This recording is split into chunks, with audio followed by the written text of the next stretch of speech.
pitaya, jaboticaba, rambutan, durian. Menurutmu apa yang akan aku bahas? Coba tebak dan aku akan menyebutkannya sesaat lagi. Tapi sebelum itu, mari kita membicarakan tentang dunia bayi. Coba pikirkan seorang bayi.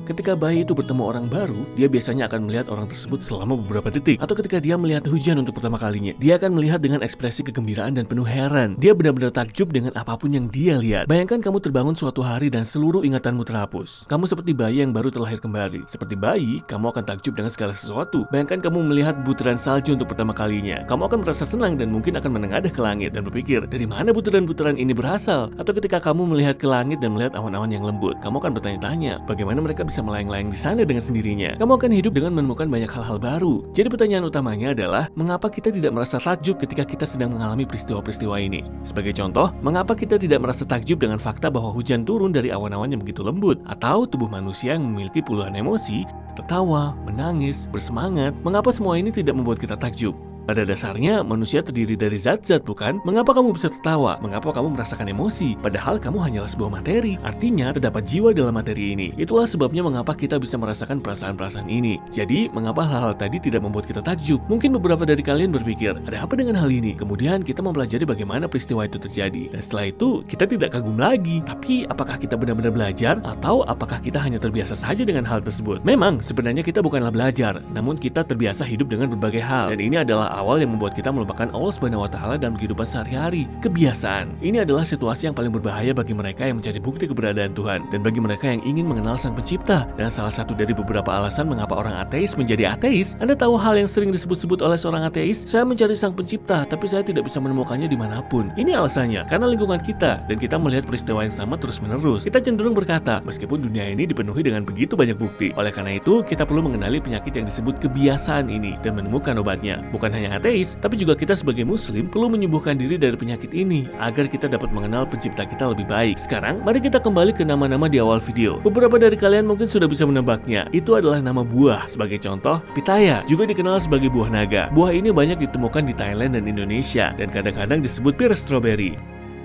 Buah lainnya adalah jaboticaba. Menariknya, buah ini tumbuh langsung dari batang pohonnya. Bahkan banyak orang yang memanfaatkannya sebagai tanaman hias di rumah mereka. Buah lain yang menarik adalah rambutan, karena rambutnya menutupi kulitnya. Buah ini merupakan tanaman yang unik. Dagingnya berwarna kuning pucat dan tidak mudah digigit. Satu lagi adalah buah bernama durian. Buah ini dikenal sebagai raja buah. Kita bisa menyebutnya buah terlarang karena baunya yang menyengat. Buah ini dilarang di hotel dan pesawat. Semisal orang yang baru pertama kali mencicipi tidak menyukainya, tapi mereka nantinya tidak bisa berhenti menikmati rasanya yang lezat. Kami mempunyai satu lagi buah yang menarik.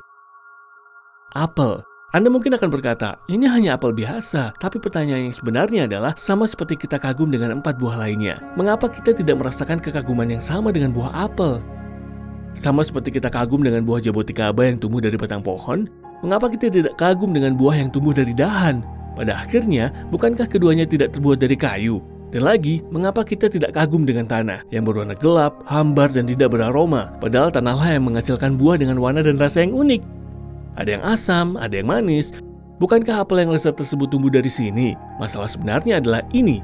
Kita sering melihat buah apel dan menjadi terbiasa dengan buah tersebut. Dan ketika kita terbiasa dengan hal tersebut, jutaan keajaiban dan bukti-bukti hanya berlalu dari pandangan kita. Bahkan tidak dapat dipahami. Saat kamu benar-benar memikirkannya, warna-warna tumbuh dari kegelapan. Dari tanah, tumbuh pohon berwarna coklat. Dan dari situ, tumbuh daun hijau dan kemudian apel merah. Pada kenyataannya, terdapat ciptaannya yang menarik perhatian dengan detail yang luar biasa. Tapi jika kamu belum pernah melihat apel sebelumnya, maka apel itu akan membuatmu takjub. Pada kenyataannya, Allah Subhanahu wa Ta'ala memperkenalkan dirinya melalui keajaiban ciptaan. Mereka yang menyadari keajaiban Allah Subhanahu wa Ta'ala akan dapat melihat hal ini. Alasan kedua yang mencegah kita untuk takjub adalah pola pikir aku sudah tahu. Jika seseorang berkata seperti itu, berarti mereka tidak lagi memiliki ketertarikan akan hal-hal ini. Asumsi merasa berilmu merupakan rintangan terbesar yang menghalangi jalan kebenaran. Bahkan ketika melihat suatu keajaiban, saat kamu mengatakan aku sudah tahu, berarti kamu tak akan lagi mencari tahu secara menyeluruh. Sebagai contoh, bayangkan sebuah pohon apel yang menghasilkan buah melon. Tidakkah Anda akan takjub? Atau jika seekor lebah menghasilkan selai, kita akan sangat takjub dan pasti hal tersebut akan muncul di berita. Kita akan tercengang seperti tercengangnya seorang bayi. Jadi mengapa kita tidak takjub ketika pohon apel menghasilkan apel atau ketika lebah menghasilkan madu? Mengapa kita tidak dapat melihat hal ini sebagai sebuah keajaiban? Itu hal yang normal. Kita tahu bahwa pohon apel menghasilkan apel, itu terjadi setiap saat. Atau lebah terbang mengelilingi bunga dan menghasilkan madu. Begitulah cara kerjanya. Kamu menganggapnya sebagai pembelajaran, hanya menonton atau beradaptasi.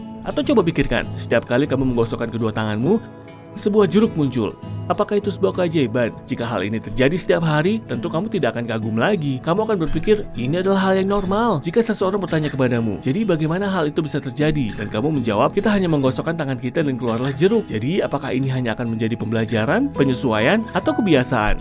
Tentu saja, itu akan menjadi kebiasaan. Apa bedanya antara jeruk yang keluar dari tanganmu dan jeruk yang sudah dikemas, berwarna dan beraroma yang keluar dari sebatang kayu? Bukankah itu juga sebuah keajaiban yang menakjubkan? Ketika ditanya, bagaimana? Dan jawabannya adalah, kita telah mempelajarinya. Jeruk itu muncul dari sebatang kayu. Ini bukan pembelajaran, ini adalah kebiasaan. Bayangkan, bahkan mainan yang dimasukkan ke dalam snack coklat berbentuk telur, kita meyakini bahwa ada seseorang yang menaruhnya di dalam. Lalu bagaimana mungkin kita lupa bahwa ada Tuhan yang berulang kali memelihara anak ayam yang menggemaskan dan hidup di dalam telur? Allah menciptakan ciptaannya agar kita dapat melihat dan merenungkannya. Bagaimana kita dapat mengaitkan hal ini dengan materi, kebetulan, dan atom? Terkait semua hal ini, kita berpikir, kita telah belajar, begini formulanya. Kita harus bertanya, peristiwa dan objek yang kita anggap ahli dalam bidang itu, apakah kita benar-benar memiliki kemampuan atau bakat? Apakah kita memiliki pengetahuan, kehendak, kekuasaan, atau kehidupan? Kita harus mengakui bahwa kita tidak memiliki kemampuan apapun. Dan dimulai dari pertanyaan ini.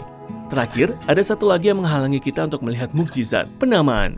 Ketika kita memberi nama dan judul pada setiap peristiwa, rasanya seperti kita sendirilah yang menyelesaikannya dan membuat kita menjadi gagal mengingat Allah di antara peristiwa itu. Sesungguhnya, nama-nama dari semua peristiwa yang terjadi di alam semesta adalah sesuai dengan cara Allah mengoperasikan alam semesta ini. Ini disebut adatullah. Sebagai contoh, cara tetesan air hujan jatuh satu persatu, atau cara kita melihat awan menyirami bumi. Peristiwa ini disebut siklus air. Rasanya, sekarang setelah kita menamai proses ini siklus air, kita tidak perlu memikirkan atau merenungkannya lagi. Namun pada kenyataannya, kita perlu berpikir lebih dari sekedar nama siklus air. Bagaimana dan mengapa siklus ini bisa terjadi? Bagaimana setetes air bisa berubah menjadi kondensasi? Dengan mudahnya, air berubah menjadi awan yang siap untuk membawa air kemana-mana dengan mudah, kemudian dapat berubah dari awan menjadi tetesan-tetesan air. Nah, siapa yang berada di balik semua siklus ini? Setiap detik, siapa yang mengendalikan dan memiliki keputusan untuk menjatuhkan 16 juta tetesan air yang jatuh ke tanah? Siapa yang mengumpulkan awan yang tak berakal dan lembut tersebut dan mendorong mereka ke arah yang harus mereka tuju? Siapa yang menguapkan air dan mengubahnya menjadi awan yang lembut, lalu melayang-layang di angkasa? Siapakah yang memadatkan awan yang lembut seperti busa, lalu menurunkannya ke bumi? Yang menguapkan air, mengubah bentuknya, dan mengapungkannya seperti awan lembut di langit? Siapakah yang menahan awan di langit dan menurunkan hujan dengan penuh kasih sayang? Siapakah yang menurunkan hujan dalam bentuk tetesan-tetesan? Siapa yang membagi air dalam tetesan-tetesan berukuran 7 mm?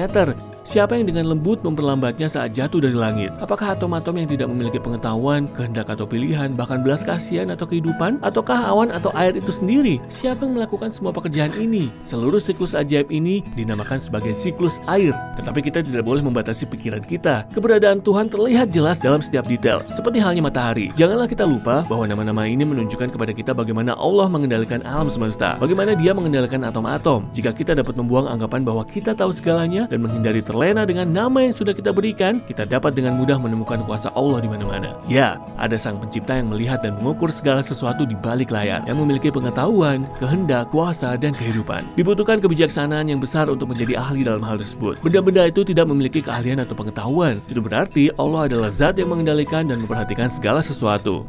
Sekarang, setelah kita membuang pandangan-pandangan yang biasa kita miliki, mari kita renungkan hal-hal berikut ini. Sebagai contoh, hujan, angin, buah plum, atau pelangi, seekor kelinci, planet-planet raksasa, atau aroma kopi. Alam semesta penuh dengan tanda-tanda bagimu untuk menemukan dan mengingat kuasa Allah. Kami ingin mengakhiri video ini dengan sebuah kutipan dari Ali radhiyallahu anhu, kegelapan tidak bisa menjadi penutup bagi mata yang melihat. Cahaya tidak berguna bagi mata yang tidak mau melihat.